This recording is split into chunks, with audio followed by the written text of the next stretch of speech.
tempat kemahku. Bentangkan tenda kediamanmu. Jangan menghemat, panjangkan talinya dan pancangkan kokoh patukmu.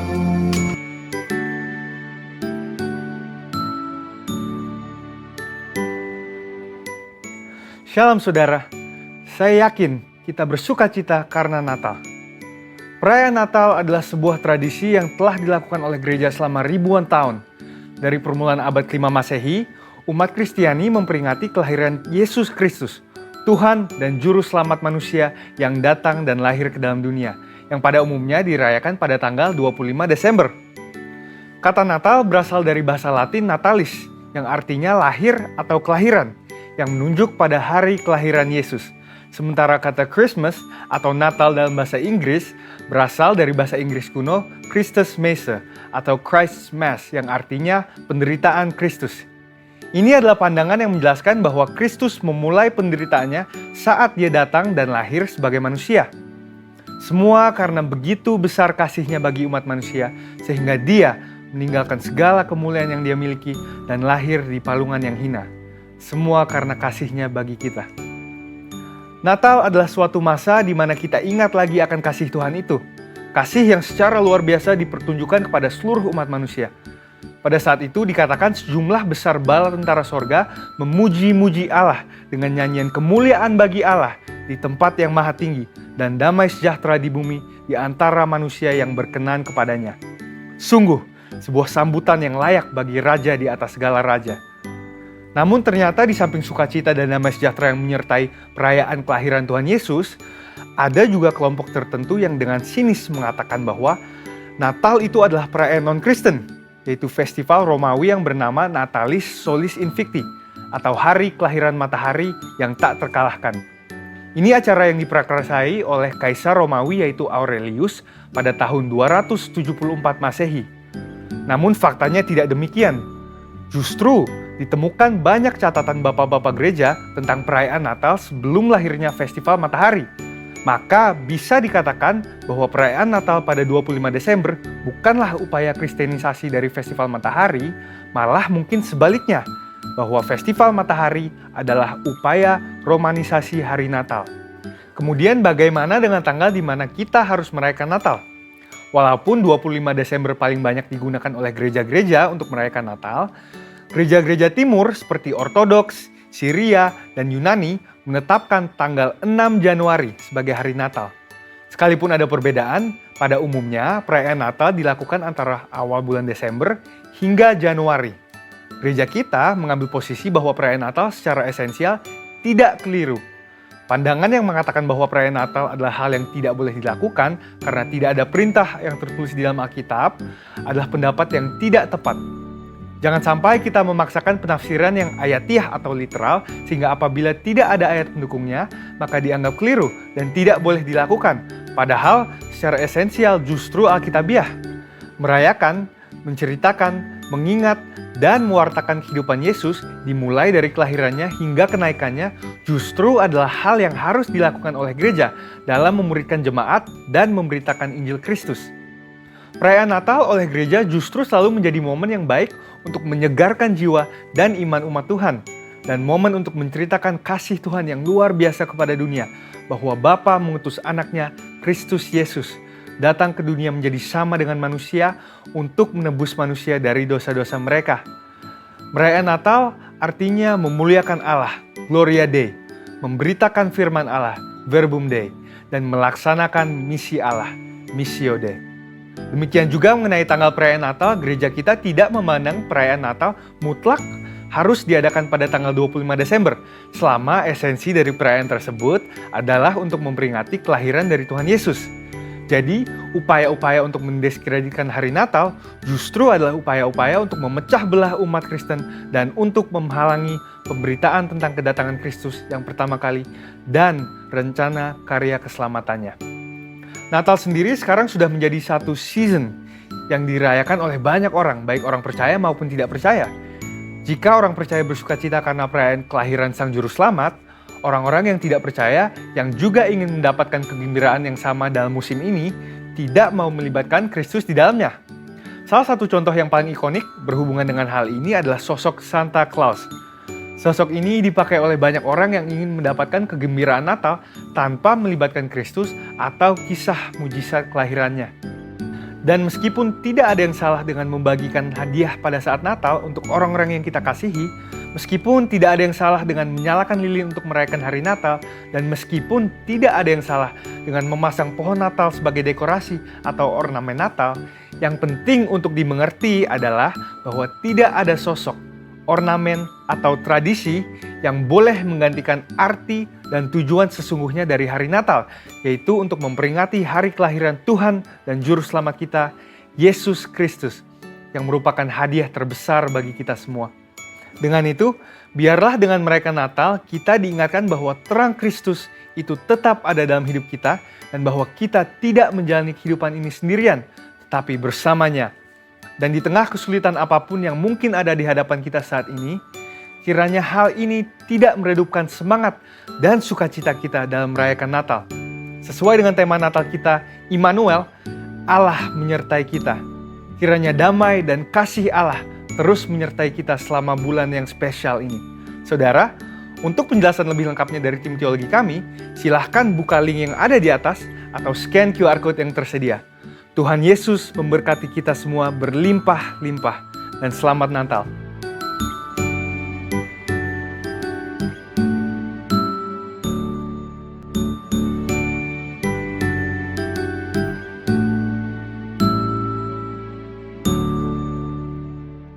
Sebelum ibadah dimulai, kita memperkatakan Mazmur 91 terlebih dahulu.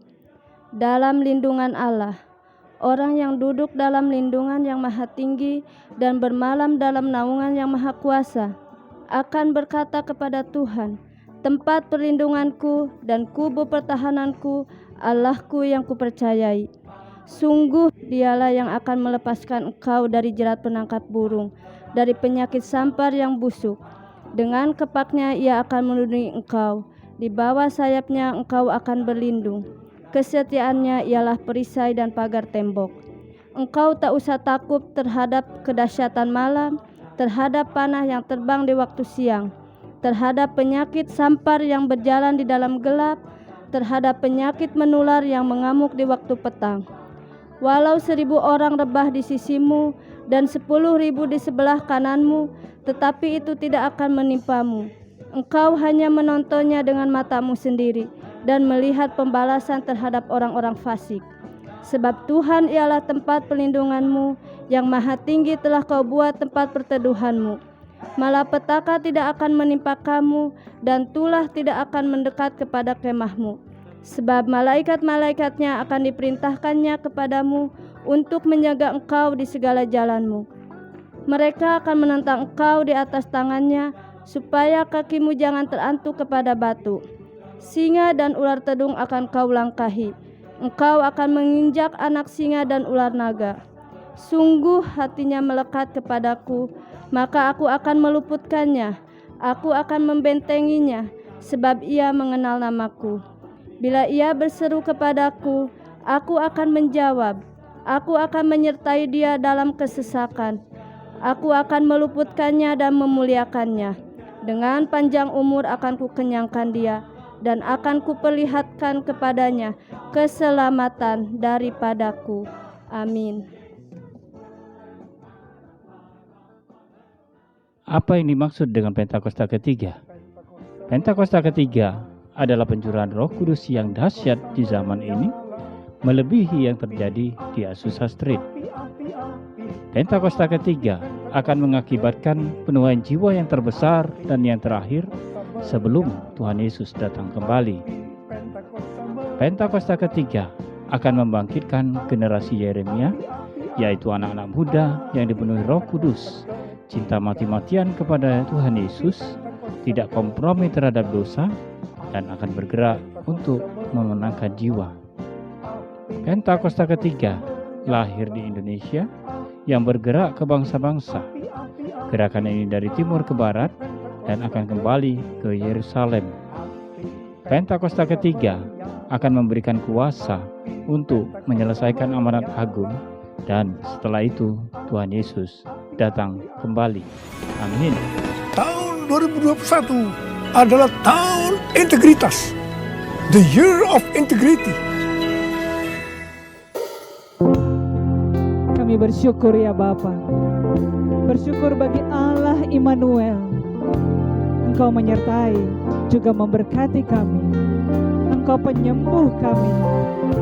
Engkau Allah yang memulihkan keadaan kami, bahkan memberi kami kelimpahan. Haleluya. Amin. Yesus datang membawa kelimpahan. Yesus datang membawa kesembuhan. Kasih-Nya yang sanggup memulihkan semua yang percaya. Yesus datang membawa kelimpahan. Yesus datang membawa kesembuhan. Kasih-Nya yang sanggup memulihkan semua yang percaya. Mari kita yang percaya.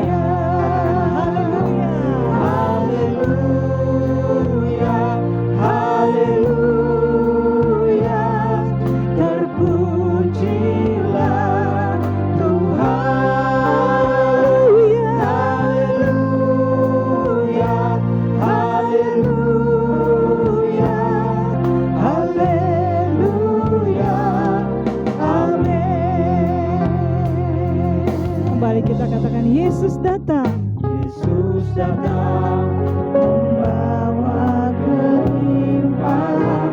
Yesus datang membawa kesembuhan. Kasih-Nya yang sanggup memulihkan semua yang percaya. Kami yang percaya, kami angkat tangan di hadapan.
Kita berikan kemuliaan buat Tuhan Yesus. Kemuliaan bagi Allah di tempat yang maha tinggi. Kemuliaan bagi Tuhan yang memerintah. Tuhan yang memerintah atas segala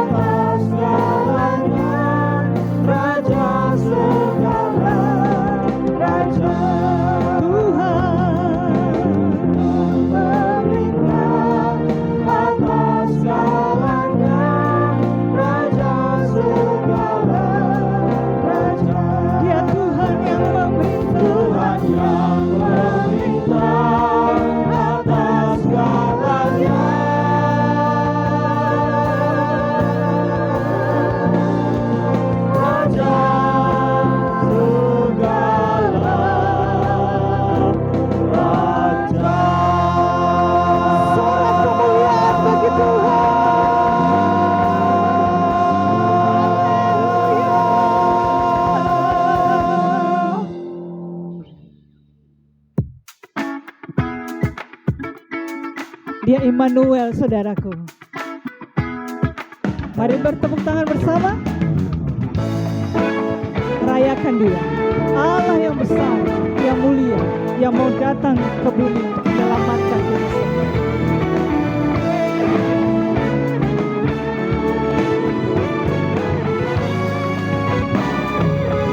Namanya Immanuel.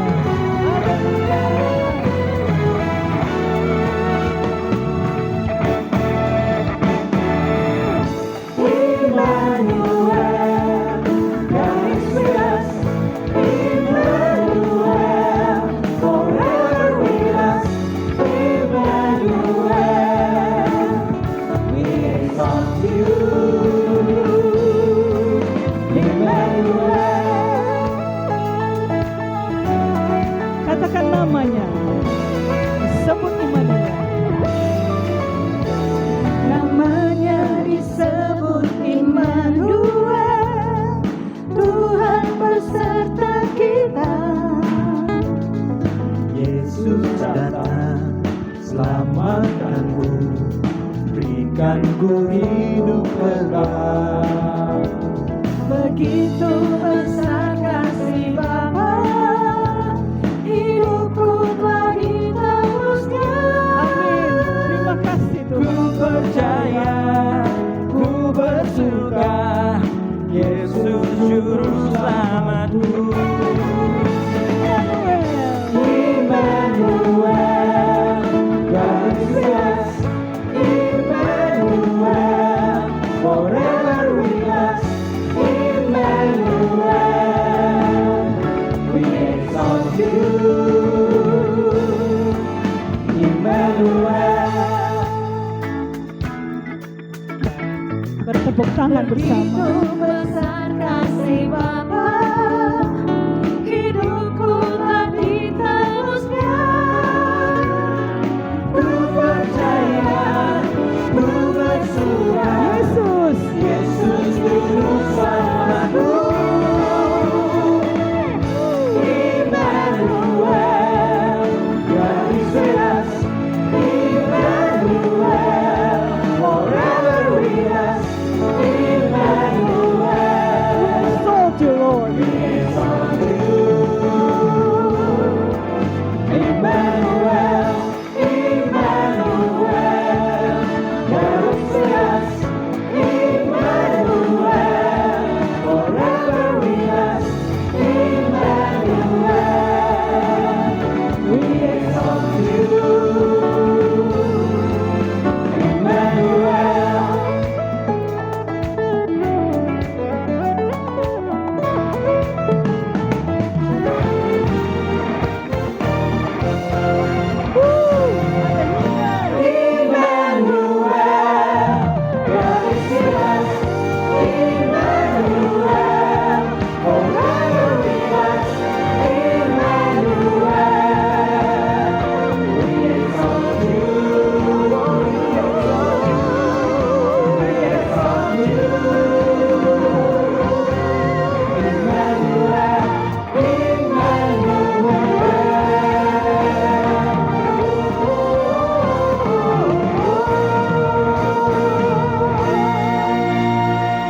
Haleluya.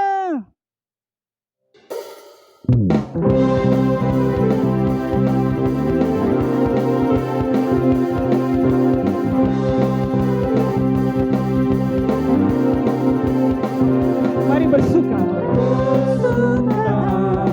Bagi dunia menembus datanglah, lihat hatimu kepadanya. Sekalian nyanyilah, sekalian nyanyilah, sekalian orang bernyanyilah. Let's sing joy to the world.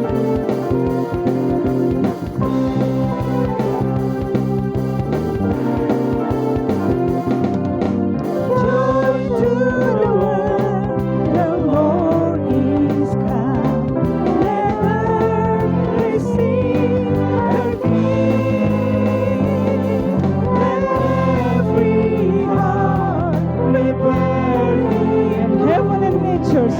heaven and nature see. Yes, and heaven and nature see. And heaven and nature see. Sing it again. Joy to the world.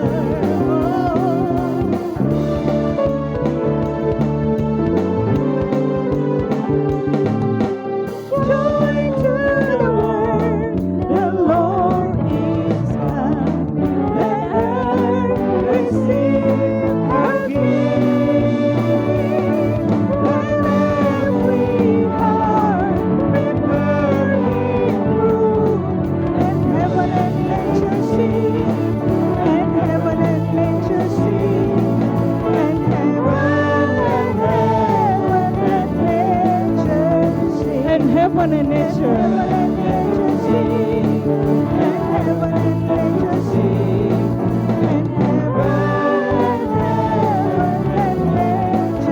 once more, and heaven and nature.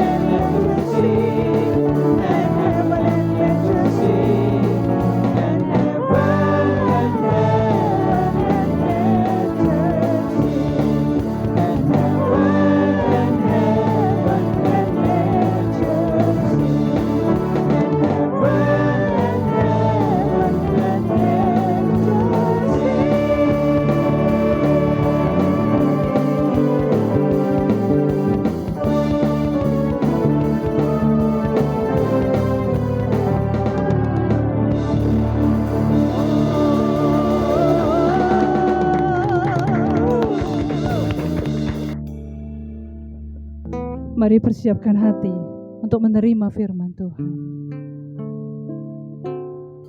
Yesus, ku cintakan, ku tinggikan, ku agungkan, memujimu. Aku kan memujimu, baik di dalam suka dan duka. Bersama kita nyanyikan. Sebab Kau layak terima pujian. Sebab Kau layak terima pujian. Sebab Kau layak ku agungkan. Yesus, Raja di atas segala raja. Sebab Kau layak terima pujian. Tiada yang layak. Kau layak terima pujian. Sebab Kau layak ku agungkan. Yesus, Raja di atas segala raja. Kembali dari hati kami katakan, Yesus, ku cintakan, ku tinggikan, ku agungkan.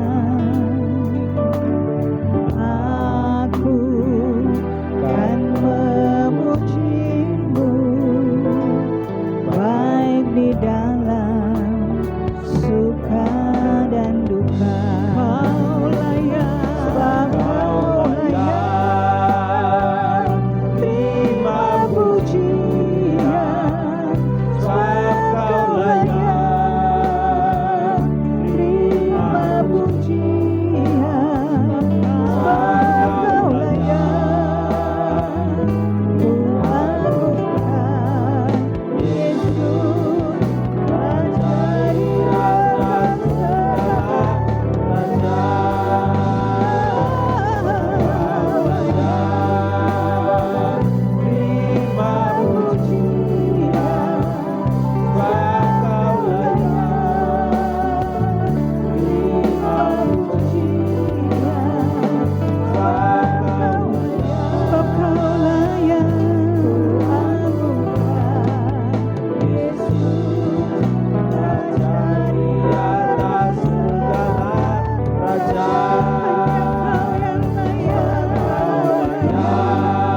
Terima kasih untuk hadirat-Mu yang memberkati kami hari ini.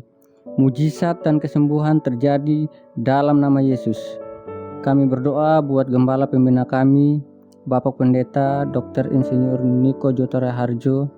Berkati hamba-Mu, berikan kesehatan, berikan visi yang lebih besar lagi, berjalan sesuai dengan rencana dan kehendak Tuhan.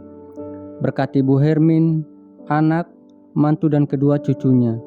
Berkati juga keempat wakilnya. Kami berdoa juga untuk Ketua Rayon 1G, Bapak Pendeta Dr. Johannes Raja Gugup beserta Bu Olga. Juga berdoa untuk Gembala Sidang kami, Pendeta James Pasaribu, Bu Shirley, Yusel, dan Eshel. Berkati, pakai hamba-Mu, Tuhan Yesus. Seluruh hamba-hamba Tuhan yang melayani di gereja Tuhan, GBI Mahagwani Bali, tuntun sertai langkah hidup mereka. Kami juga berdoa untuk jemaat Tuhan yang turut mengambil bagian dalam ibadah online ini. Berkati mereka, pergumulan demi pergumulan mereka hadapi, Tuhan menyertai. Tuhan membuat semua yang dilakukan berhasil dan beruntung.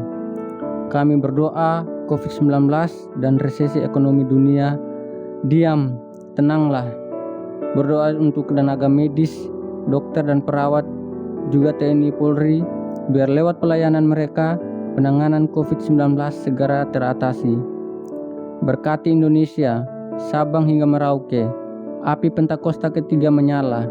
Lawatan Tuhan atas Indonesia terjadi on time. Terjadi kebangkitan anak muda, generasi Yeremia. Pemerintahan bangsa ini diberikan roh yang takut akan Tuhan. Biar setiap keputusan di masa pandemi ini, di masa resesi, Tuhan ada di Indonesia. Tuhan menyertai dan memulihkan Pulau Bali dan Indonesia. Urapi hamba-Mu yang akan menyampaikan pesan-Mu hari ini. Urapi kami semua. Kami siap untuk mendengarkan firman-Mu, Tuhan. Dalam nama Yesus. Amin. Mari kita satukan hati untuk berdoa menyambut kebenaran firman Tuhan. Bapa, kami bersyukur untuk saat yang indah ini kami boleh membuka hati kami untuk boleh mendengarkan perkataan Tuhan. Kami rindu Tuhan berkenan mengurapi mata, mengurapi telinga, mengurapi hati, mengurapi setiap pikiran untuk boleh tunduk, mengikuti kehendak-Mu ya Tuhan, terbuka kepada Roh Kudus, sehingga firman akan tertabur di tanah hati yang baik, akan bertumbuh dan menghasilkan buah-buah kebenaran. Berkati seluruh jemaat-Mu ya Tuhan, umat-umat kesayangan-Mu, biar jadikan kami pelaku-pelaku firman-Mu, umat yang hidup seperti apa yang Tuhan katakan, dan kami percaya ada masa depan yang indah buat kehidupan kami.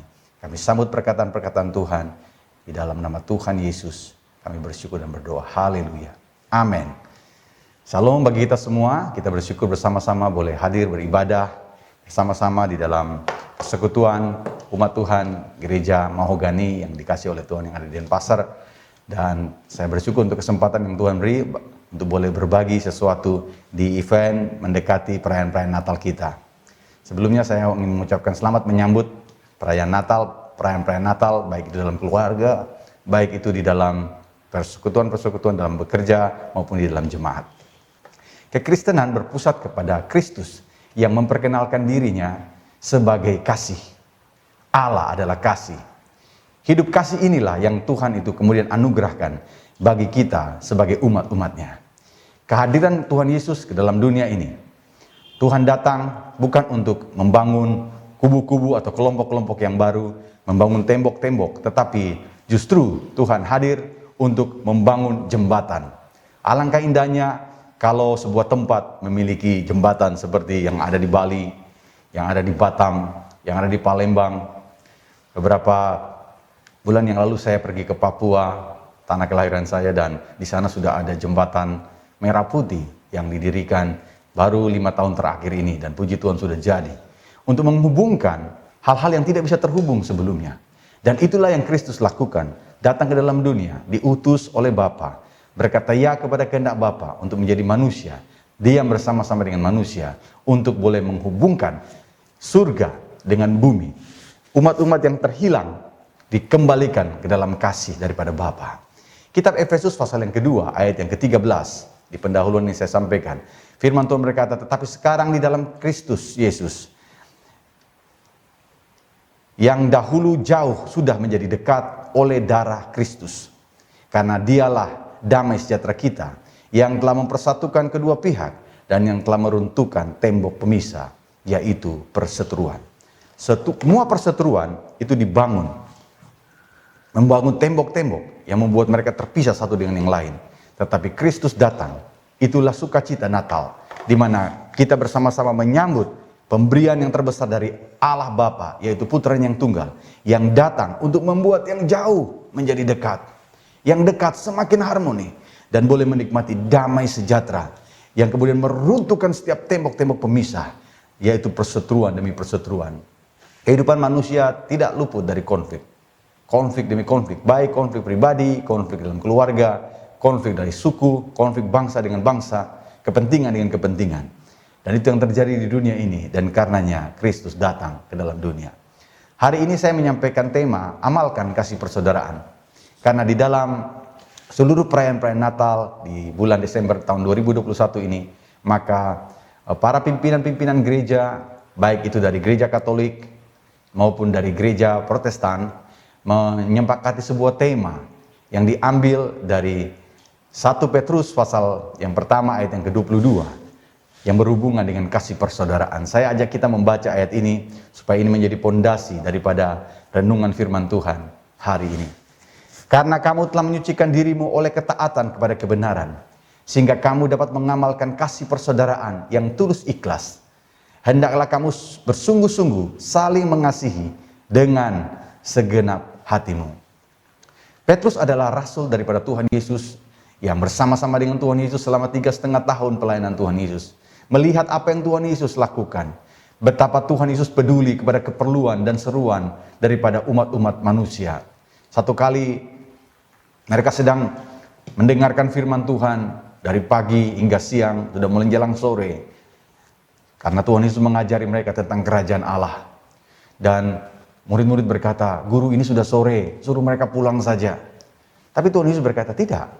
Kamu harus memberi mereka makan. Kalau kamu suruh pulang, di jalan mereka bisa terjatuh atau pingsan karena mereka kelaparan.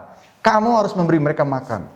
Waktu itu murid-murid berkata, uang 200 dinar pun tidak cukup untuk membeli roti. Begini banyak orang yang perlu makanan. Tuhan Yesus berkata, apa yang ada padamu? Singkat cerita, mereka berkata, ada seorang anak membawa bekal 5 roti dan 2 ikan. Makanan, bekal untuk dirinya sendiri. Mereka membawa kepada Tuhan Yesus dan Tuhan Yesus bersyukur atas itu. Dan Tuhan Yesus memecah-mecahkan dan membagi-bagikan. Meminta murid-murid membagi-bagikan. Dan luar biasa, kepedulian, belas kasihan ini mengerjakan mujizat yang luar biasa. 5 roti dan 2 ikan itu dapat memberi makan 5.000 laki-laki, belum lagi perempuan dan anak-anak. Dan juga akhirnya sisa 12 bakul. Wow, Petrus melihat itu mujizat yang luar biasa karena belas kasihan. Ada orang yang datang dengan sakit pendarahan, ada orang yang datang dalam keadaan buta, dan mereka disembuhkan, dan Petrus melihat itu. Karena itu Petrus berkata, karena kamu telah menyucikan dirimu oleh ketaatan kepada kebenaran, sehingga kamu dapat mengamalkan kasih persaudaraan yang tulus ikhlas. Kasih persaudaraan ini kemudian Petrus minta melalui firman Tuhan bagi kita, supaya kita digerakkan untuk melakukannya di penghujung tahun 2021 ini secara khusus, dan kita akan memasuki hari-hari di tahun 2022. Nah, surat Petrus ini ditulis pada waktu orang-orang Israel di gereja mula-mula sedang mengalami penderitaan, sedang mengalami pergumulan. Mereka mengalami fitnah, aniaya. Saudara, ada gambaran, saudara, mereka diadu dengan singa yang lapar. Tetapi saudara dikasih Tuhan dalam keadaan aniaya yang hebat itu. Petrus itu menyampaikan pesan ini. Hampir sama dengan kondisi kita hari ini. Kalau dulu Petrus mereka berhadapan dengan singa, hewan yang buas. yang mengerikan yang dipakai oleh pemerintahan Romawi untuk menganiaya orang-orang percaya. Sekarang ini saudara, ada COVID-19, tidak terlihat, tetapi menghancurkan sendi-sendi ekonomi. Pekerjaan-pekerjaan banyak yang mengalami penurunan. Penerimaan-penerimaan yang biasanya bagus mengalami penurunan. Dan saudara yang dikasih oleh Tuhan, ada banyak kesukaran, ada banyak kesulitan, ada banyak penderitaan yang dialami. Di tengah-tengah waktu seperti ini, maka Petrus menyampaikan pesan Tuhan bagi kita. Waktunya bagi kita untuk mengamalkan kasih persaudaraan. Saya akan mulai dengan hal yang pertama. Di dalam kekristenan, maka keselamatan atau kita menjadi orang benar, itu adalah pemberian daripada Allah waktu kita percaya. Jadi pondasi paling dasar dalam kekristenan adalah iman. Waktu kita percaya, maka Tuhan itu menjadikan kita anak-anak Allah. Tuhan Yesus mengubah kehidupan kita dari hidup dalam dosa. Injil diberitakan dan kita respon, kita percaya bahwa Yesus adalah Tuhan dan percaya bahwa Allah telah membangkitkan dia dari antara orang mati. Maka kita Roma pasal yang ke-10 ayat yang ke-9 dan 10 berkata, kita akan diselamatkan, kita menerima keselamatan, kita dibenarkan di hadapan Tuhan. Ini yang disebut di dalam istilah teologi adalah justifikasi atau pembenaran. Pembenaran karena iman. Kita menjadi orang benar karena iman. Karena itu katakan kepada orang yang ada di samping kiri kanan saudara, yang ada di rumah, engkau adalah orang benar. Engkau telah dibenarkan oleh Tuhan. Karena engkau percaya kepada Kristus. Dulu kita orang berdosa, di dalam Kristus kita dibenarkan. Haleluya, itu sukacita kita. Di dalam kita menyambut perayaan Natal ini. Lalu ada langkah berikutnya setelah kita dibenarkan oleh Tuhan. Maka ada langkah penyucian atau pengudusan. Di dalam istilah sanctifikasi atau penyucian yang dikerjakan melalui ketaatan kita kepada firman Tuhan atau kepada kebenaran. Tadi dikatakan oleh Rasul Petrus, karena kamu telah menyucikan dirimu oleh ketaatan kepada kebenaran. Jadi ketaatan kepada setiap firman yang kita dengar. Firman itu akan menguduskan kehidupan kita. Yohanes pasal 17 ayat yang ke-17. Kuduskanlah mereka dalam kebenaran, firman-Mu adalah kebenaran. Jadi ketika kita mendengar firman Tuhan, kita membuka hati kita, kita bersyukur menyambutnya, dan kita mulai melakukan kebenaran. Maka kebenaran itu akan memerdekakan kita. Kebenaran itu akan menyucikan kita, akan melepaskan kita dari belenggu-belenggu kutuk, belenggu-belenggu kelemahan, sehingga kita bisa berjalan menghadap hadirat Tuhan dan menikmati apa yang Tuhan rancang buat perjalanan kehidupan kita. Ketaatan itu penting, karena itu biarlah semua jemaat memiliki kerinduan untuk suka akan firman Tuhan, karena firman Tuhan akan semakin menguduskan kehidupan kita, menyingkirkan beban-beban dan membuat kita bisa berjalan makin lama makin kuat untuk menggenapi rencana Tuhan yang luar biasa. Dan hari ini saudara, yang Tuhan minta kepada kita, ketaatan yang Tuhan minta adalah ketaatan untuk mengamalkan kasih persaudaraan. Apakah kasih persaudaraan itu? Kasih persaudaraan adalah kasih yang tulus, seperti kita mengasihi saudara kandung kita sendiri. Coba saudara-saudara ingat, bagaimana hubungan kita dengan saudara kandung kita. Wah, bukankah itu begitu indah? Meskipun di dalam keterbatasan kita saling mengasihi. Saudara-saudara yang dikasih oleh Tuhan, seharusnya memang demikian. Dan Alkitab memberikan penjelasan kepada kita tentang kehidupan dari keluarga demi keluarga. Yang menjadi contoh, ada keluarga yang mengamalkan kasih persaudaraan, ada keluarga yang menciderai kasih persaudaraan. Saya berdoa, biarlah Tuhan menolong kita sehingga tidak ada di antara kita yang menciderai kasih persaudaraan, tapi kita boleh bersedia mengamalkan, melakukan itu dengan sungguh-sungguh. Yang setuju katakan amin. Nah, contoh yang pertama, saudara-saudara, ini adalah contoh yang kurang baik, contoh yang negatif. Tapi Alkitab menceritakan kepada kita supaya kita menghindarkan diri kita. Kita bukan menjadi orang yang menciderai atau melukai kasih persaudaraan, tapi kita boleh melakukan kasih persaudaraan. Keluarga yang pertama atau kakak beradik yang pertama dalam Alkitab itu adalah Kain dan Habel.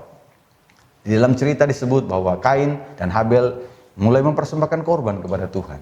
Dan korban daripada Habel itu diterima oleh Tuhan, sementara korban Kain itu tidak diterima. Alasannya karena Kain memiliki hati yang marah, hati yang panas di hadapan Tuhan. Jangan lupa waktu kita datang menghadap Tuhan, mari kita tanggalkan setiap dosa-dosa dan kelemahan kita. Kita datang dalam ibadah kita, ibadah yang menyenangkan hati Tuhan.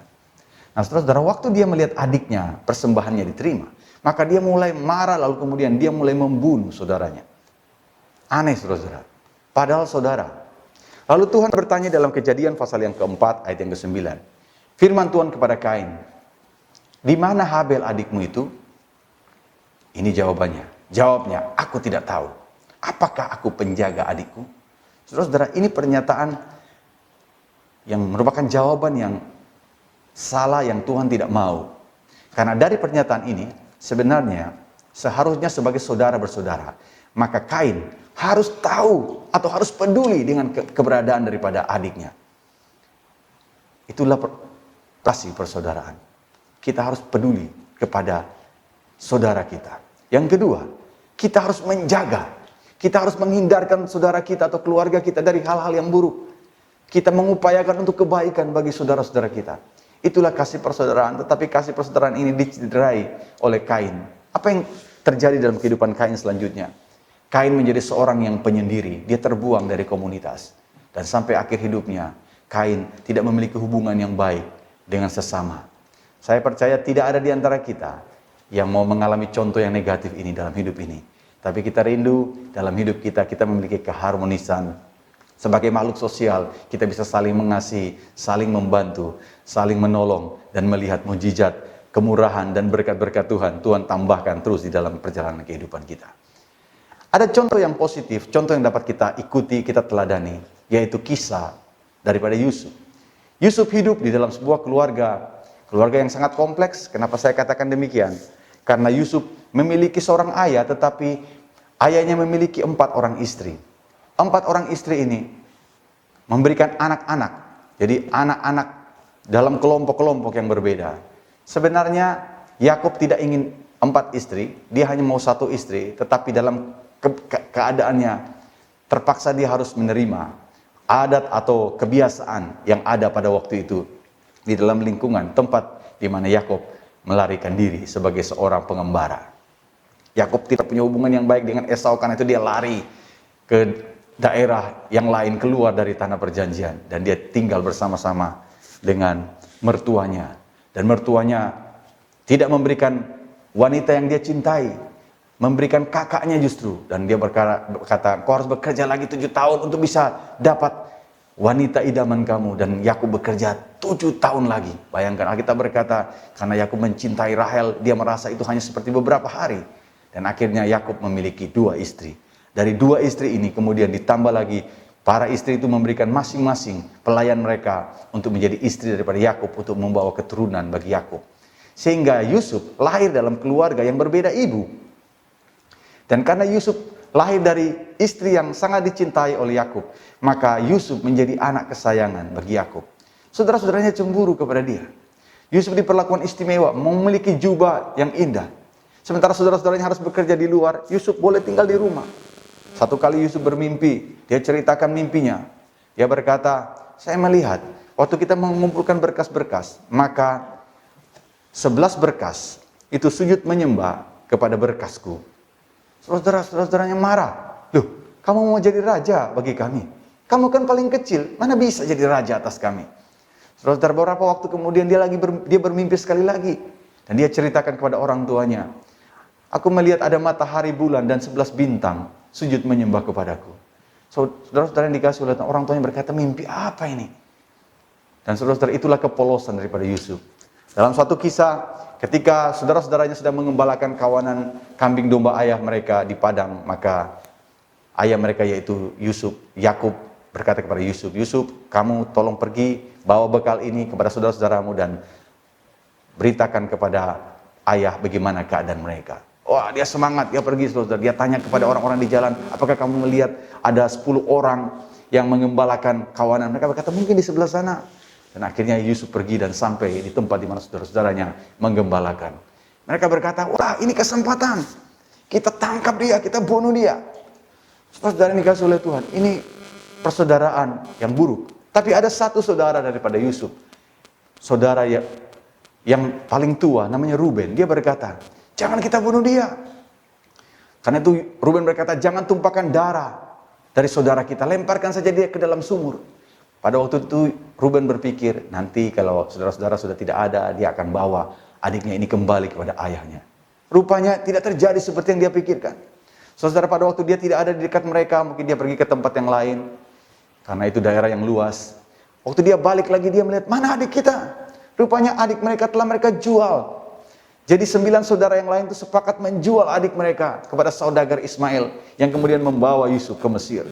Dan kemudian Ruben berkata, kita akan lapor apa kepada ayah kita? Bagaimana tanggung jawab kita sebagai saudara? Lalu timbullah konspirasi. Mereka membuat cerita yang mereka rekayasa. Mereka mengambil jubah yang indah itu, mereka celupkan dalam darah. Dan mereka berkata kepada ayah mereka, kami temukan ini di padang. Mungkin adik kita diterkam oleh binatang buas. Karena itu Yakub, ayah mereka, mengalami kesedihan karena anak yang dicintai telah pergi. Tetapi saudara yang dikasih oleh Tuhan, cerita ini berlanjut. Tuhan menyertai Yusuf. Dan akhirnya Yusuf menjadi Perdana Menteri di Mesir. Ketika kelaparan terjadi atas seluruh dunia, Yakub memerintahkan kepada anak-anaknya untuk mencari bahan makanan. Mereka mendengar di Mesir ada bahan makanan. Mereka tidak tahu Yusuf telah menjadi Perdana Menteri di Mesir. Dia menjadi seorang yang sangat berhasil. Kalau kita ikut Tuhan sungguh-sungguh, kalau kita memberikan hati kita kepada Tuhan, Tuhan tinggal dalam kehidupan kita, maka keberhasilan akan menyertai perjalanan kita. Yang setuju katakan amin. Dan ini yang terjadi. Beberapa kali mereka bolak-balik dari Mesir, Kanaan ke Mesir lagi. Dan kali yang kedua, Yusuf ini memperkenalkan diri kepada saudara-saudaranya. Wah, saudara-saudara.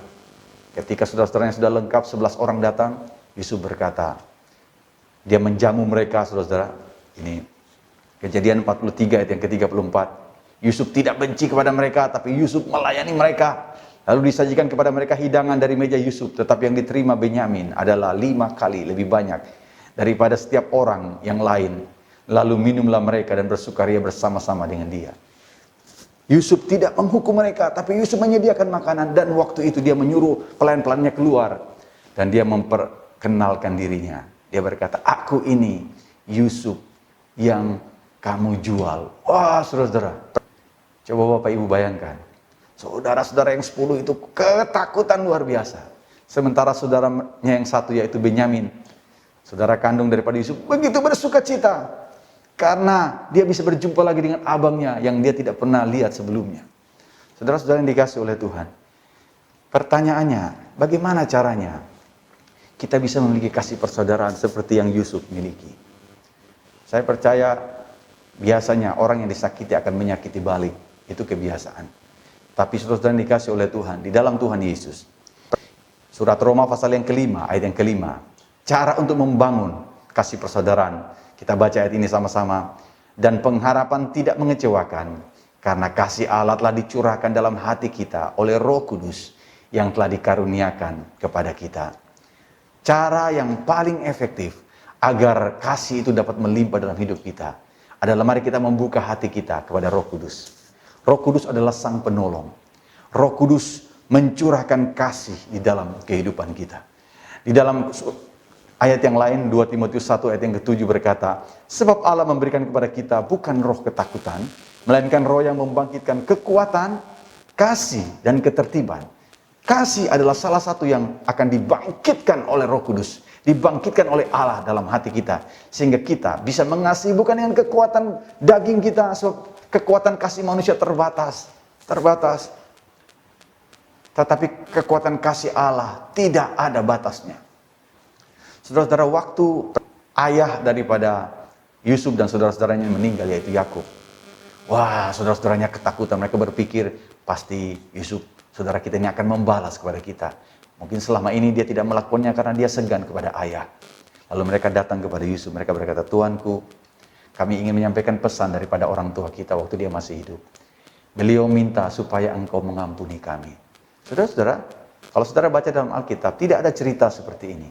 Ini adalah bentuk ketakutan daripada saudara-saudara daripada Yusuf. Karena mereka tahu, orang yang terluka pasti akan melukai balik kepada orang yang melakukan yang buruk kepadanya. Tapi apa jawab daripada Yusuf? Yusuf berkata, memang kamu mereka-rekakan yang jahat kepadaku, tapi Allah mengubahnya menjadi kebaikan. Dengan maksud mengutus aku lebih dulu, supaya aku bisa memelihara kita semua tidak mengalami kematian akibat kelaparan yang mengerikan yang sedang terjadi ini. Saudara-saudara, Yusuf melibatkan Tuhan. Yusuf membuka hidupnya kepada Roh Kudus, sehingga Roh Kudus menolong dia untuk bisa memiliki pengertian-pengertian yang baik. Saya berdoa Tuhan memberikan Roh Kudus-Nya dan memenuhi hati kita, dan kita mengikuti tuntunan daripada Roh Kudus untuk tidak membalas kejahatan, tapi menyediakan pengampunan untuk apa saja yang merupakan kesalahan saudara-saudara kita di masa yang lalu, mungkin juga di sepanjang tahun ini. Saudara-saudara yang dikasih oleh Tuhan, buanglah kemarahan, sebab kekerasan tidak akan menghasilkan kebaikan. Kekerasan hanya menimbulkan kekerasan-kekerasan yang baru, tetapi kasih akan menghentikan pertikaian. Kasih persaudaraan yang di dalamnya ada pengampunan menjadi solusi yang Yusuf lakukan dalam hubungannya dengan saudara-saudara yang pernah menyakiti dia. Kalau ada di antara ibu bapak yang hubungannya tidak begitu baik dengan keluarga, sepanjang tahun ini tidak ada komunikasi, waktu kita merayakan Natal ini waktu yang paling tepat untuk kita berhubungan. Mungkin bisa angkat telepon, WA, kirimkan ucapan Natal, kirimkan hadiah Natal, eratkan kembali apa yang pernah renggang dalam kehidupan kita oleh kekuatan dan pertolongan daripada Roh Kudus. Kemudian cara yang kedua, kita harus memulai daripada seisi rumah, mengasihi orang-orang yang paling dekat dengan kita. Ini penting, saudara. Kita tidak bisa mengasihi orang yang jauh, orang-orang yang tidak kenal Tuhan di luar sana, sebelum kita memulai mengasihi anggota keluarga kita sendiri. Saudara, ada sebuah standar yang disampaikan oleh Alkitab, 1 Timotius 5 ayat yang ke-8. Tetapi jika ada seorang yang tidak memelihara sanak saudaranya, apalagi seisi rumahnya, orang itu murtad dan lebih buruk dari orang yang tidak beriman. Rupanya iman Kristen itu memiliki standar minimal, yaitu kita harus peduli kepada saudara-saudara serumah kita, saudara-saudara sekandung kita. Setidaknya dengan doa-doa kita, dengan kasih yang kita ucapkan, dengan perhatian-perhatian kita, dengan pemberian-pemberian kita. Mari kita nyatakan kasih. Apalagi kita ada di momentum Natal ini. Biarlah kita melakukannya dengan lebih baik dan lebih bersungguh-sungguh lagi. Yang mau katakan amin. Nah, setelah kita melakukan kasih persaudaraan di dalam lingkungan keluarga, yang di dalamnya ada kepedulian dan pengampunan yang besar, maka saudara-saudara, Tuhan memperluas kasih kita kepada keluarga besar kerajaan Allah. Saudara-saudara, setiap orang yang percaya kepada Tuhan Yesus, kita ini dijadikan saudara satu dengan yang lain. Kenapa, saudara-saudara? Karena kita adalah anak-anak Allah. Kalau Allah adalah Bapa kita, berarti kita satu dengan yang lain adalah saudara. Kita semua adalah saudara dalam Tuhan. Kita semua bersaudara. Yang setuju katakan amin. Dan Roma pasal yang ke-12 ayat yang ke-9 sampai ayat yang ke-11 mengajak kita, hendaklah kasih itu jangan pura-pura. Jauhilah yang jahat dan lakukanlah yang baik. Hendaklah kamu saling mengasihi sebagai saudara dan saling mendahului dalam memberi hormat. Janganlah hendaknya kerajinanmu kendor. Biarlah rohmu menyala-nyala dan layanilah Tuhan.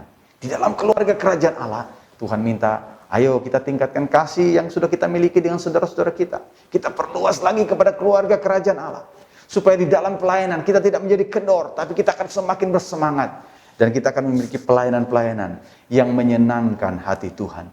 Saya dorong kita semua, ayo kita taruh kasih paling depan. Hindarkan semua hal yang jahat, luka melukai. Prioritaskan hal yang membangun, hal yang menguatkan, hal yang meneguhkan, hal yang membawa kebaikan bagi saudara-saudara kita. Sebab itu yang Kristus telah lakukan. Natal yang kita sedang sambut adalah demonstrasi kasih Allah. Karena begitu besar kasih Allah akan dunia ini. Allah Bapa mengutus putranya yang tunggal, Firman yang menjadi manusia. Untuk tujuan apa? Untuk menjadi manusia, meninggalkan kealahan agar dapat bersama-sama dengan manusia. Dan dapat melayani manusia. Semua itu tentang pengorbanan, dan puncaknya nanti di pertengahan tahun kita akan merayakan Paskah, yaitu hari di mana Kristus menyerahkan dirinya mati buat kehidupan kita. Ibu Bapak yang dikasih oleh Tuhan, jemaat mahogani yang terkasih, biarlah kasih Kristus ini menggerakkan kita semua. Kasih yang bukan hanya kata-kata, tapi disertai dengan perbuatan. Ada janji berkat setiap kali Tuhan menyampaikan pesan bagi kita. Sebagai seorang hamba Tuhan, saya suka menyampaikan firman Tuhan karena firman Tuhan berisi janji-janji yang nyata. Di dalam kitab Perjanjian Lama, saya akan sampaikan bagian penutup ini, bagian Perjanjian Lama dan Perjanjian Baru. Ada janji berkat yang Tuhan sediakan jika kita mengamalkan kasih persaudaraan. Yang pertama, saudara-saudara, di dalam Mazmur pasal 133 ayat yang terkenal, sungguh alangkah baik dan indahnya jika saudara-saudara diam bersama dengan rukun. Seperti minyak yang baik dari kepala meleleh ke janggut Harun dan ke leher jubahnya. Juga seperti embun gunung Hermon. Di gambaran ini ada embun di gunung Hermon yang merupakan sumber daripada air yang ada di tanah perjanjian seluruhnya. Seperti embun gunung Hermon yang mengalir ke bukit-bukit Sion. Sebab kesanalah Tuhan memerintahkan berkat. Ada dua hal yang Tuhan sediakan. Yang pertama minyak, yaitu pengurapan. Pengurapan akan memampukan kita untuk melakukan segala sesuatu yang ditugaskan kepada kita. Raja perlu pengurapan, imam juga perlu pengurapan. Dalam pekerjaan-pekerjaan sekuler kita perlu pengurapan yang menolong kita. Di dalam pelayanan pun kita perlu pengurapan. Dan Tuhan sediakan itu jika kita mau tinggal dalam kerukunan. Yang kedua, ada berkat, bahkan kehidupan itu selama-lamanya. Berkat di bumi, kita diberkati dengan keluarga yang bahagia. Makan minum pakai kita Tuhan sediakan dengan cara yang ajaib.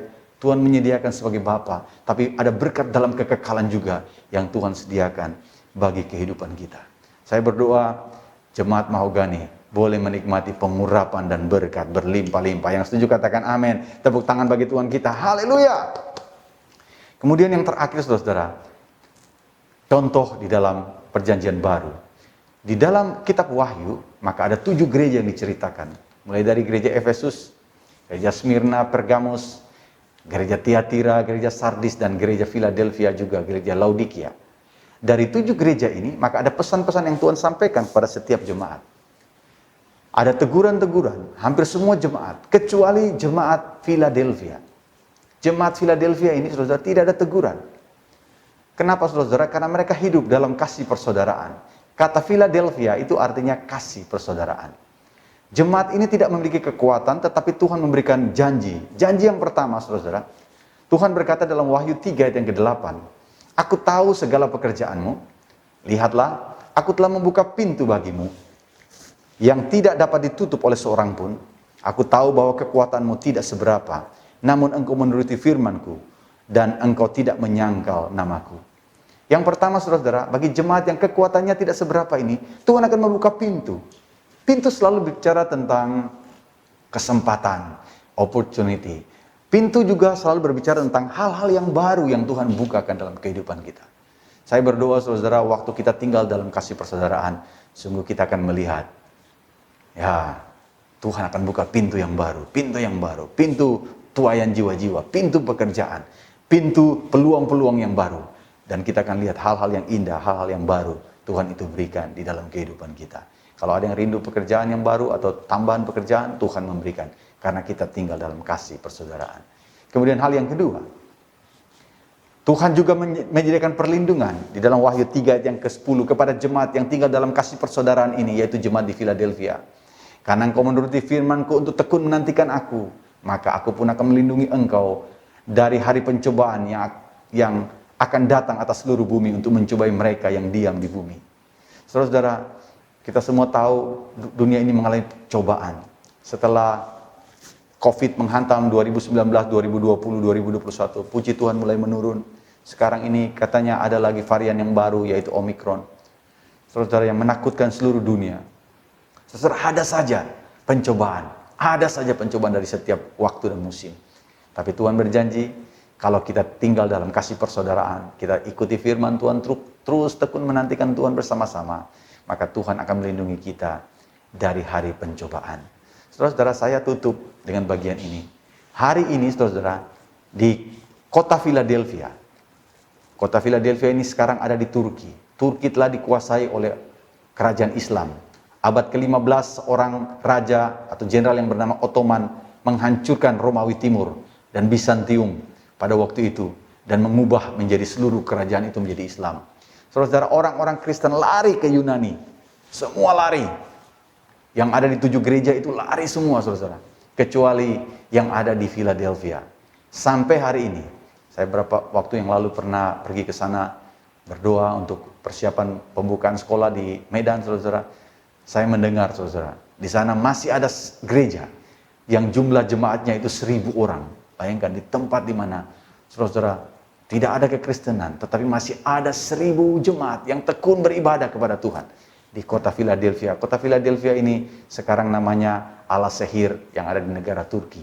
Masih ada kesaksian Kristus di sana. Karena janji Tuhan bahwa Tuhan akan melindungi umatnya itu Tuhan nyatakan dengan luar biasa. Biarlah kita semua menghormati kasih persaudaraan dan mengamalkannya sungguh-sungguh, sehingga kita akan melihat penyertaan dan berkat yang luar biasa Tuhan kerjakan di dalam seluruh perjalanan kehidupan kita hari ini, bahkan menjelang pergantian tahun dan memasuki tahun yang baru, kita semua dipenuhi dengan anugerah yang berlimpah dari Tuhan. Tuhan bersama dengan kita. Selamat menyambut hari Natal bagi ibu bapak yang dikasih oleh Tuhan, jemaat Mahogany yang ada di Bali. Tuhan jadikan saudara berkat bagi banyak orang, bagi keluarga dan bagi sekeliling. Tuhan memberkati. Mari kita berdoa. Terima kasih untuk pesan yang sudah hamba-Mu sampaikan. Kiranya pesan ini menjadi bagian kehidupan kami dan menjadi pengalaman kehidupan kami. Berkati Gembala, Bapak Pendeta James Pasaribu dan Ibu, berkati seluruh pengerja, pengurus jemaat Tuhan. Boleh hidup di dalam kasih karunia yang berlimpah-limpah. Ini doa hamba-Mu, jadikan kami orang yang membagikan kasih pribadi, yang membagikan kasih persaudaraan, yang diperluas kepada banyak jiwa. Terpujilah Tuhan, dalam nama Yesus hamba-Mu bersyukur dan berdoa. Haleluya, sama-sama kita katakan amin, amin. Shalom, Tuhan memberkati. Angkat kedua tanganmu dan terimalah berkat. Tuhan memberkati engkau dan melindungi engkau. Tuhan menyinari engkau dengan wajah-Nya dan memberi engkau kasih karunia. Tuhan menghadapkan wajah-Nya kepadamu dan memberi engkau damai sejahtera. Terimalah berkat yang berlimpah dari Bapa di surga, di dalam Anak-Nya yang tunggal, Tuhan Yesus Kristus. Persekutuan yang manis dengan Roh Kudus menyertai saudara dari saat ini sampai Tuhan Yesus datang kembali menjemput kita di awan-awan yang permai. Maranatha. Amin. Sampai berjumpa kembali minggu depan. Tuhan Yesus memberkati.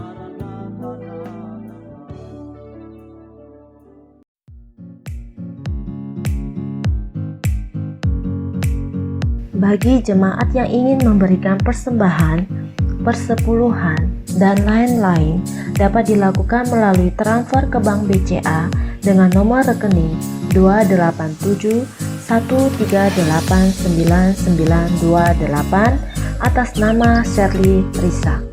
Kami ulangi, nomor rekening 28713899928 atas nama Shirley Risa. Saudara juga bisa memberikan persembahan secara elektronik dengan cara scan QR Code pada layar Anda.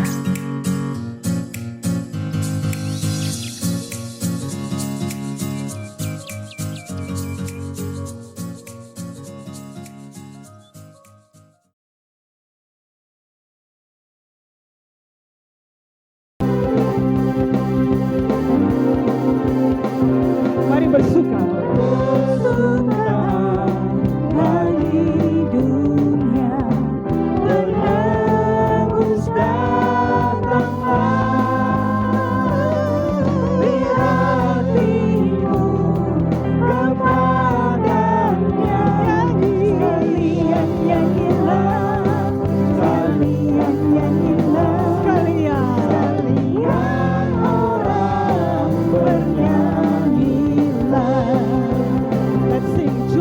The word.